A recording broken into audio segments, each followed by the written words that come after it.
morning, guys. Had to wait a long time for this one. The Braves win their ninth consecutive game against the Marlins, 1-0 in a classic pitcher's duel. But we had to wait a while with the 2-hour and 48-minute rain delay mixed in. We bolster our division lead over the Nationals to 7 games as the Kansas City Royals helped us out off of old friend Johnny Venters. I love you, Johnny, but what do you want me to do? You signed with the Nationals. You did it to yourself. But as you can tell, it was a pitcher's duel from inning 1 to inning 8. Both pitchers, both sides were just absolutely amazing.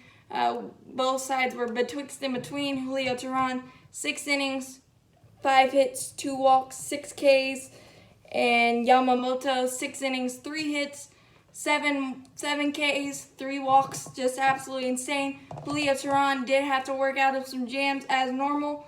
3 of them specifically, the first and second 2 outs got Starlin Castro to fly out to Nick Markakis. The third, after he gave up a leadoff single to Yamamoto on an 0-2 pitch. Gold Glove defensive play behind him, Johan Camargo in the hole. I didn't think he had a chance, but I never should question Johan Camargo's arm on replay.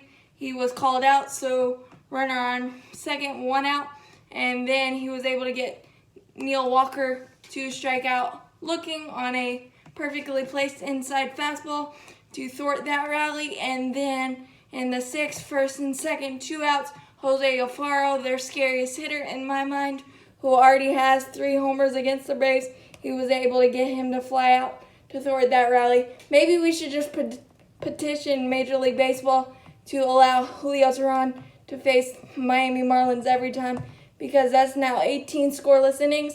It may be a product of the lack of power and lack of experience in their lineup, but it's still the majors, so who cares? 18 scoreless innings against anybody is impressive. And then we had 2 really effective innings from A.J. Minter and Luke Jackson. A.J. Minter came in, firing strikes. I think out of his 20 pitches, 17 were strikes.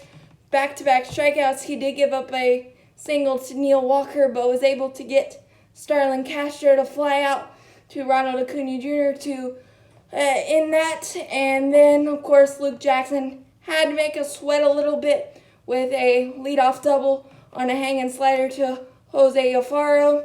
And thank you, Don Mattingly and JT Riddle for not bunting. I don't know. I don't understand. I know people don't bunt anymore, but you're on the road in the 9th inning. It's a 0-0 game. It's a simple call, but they didn't do it.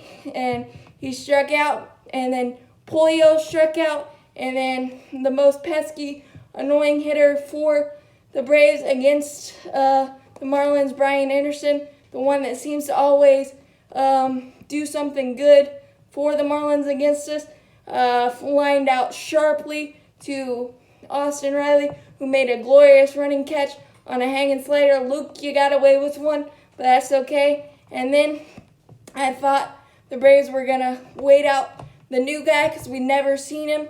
Nope, we wanted to go home and go home fast because we have a afternoon game today at 4:10. So maybe that's why, but we went into ambush mode.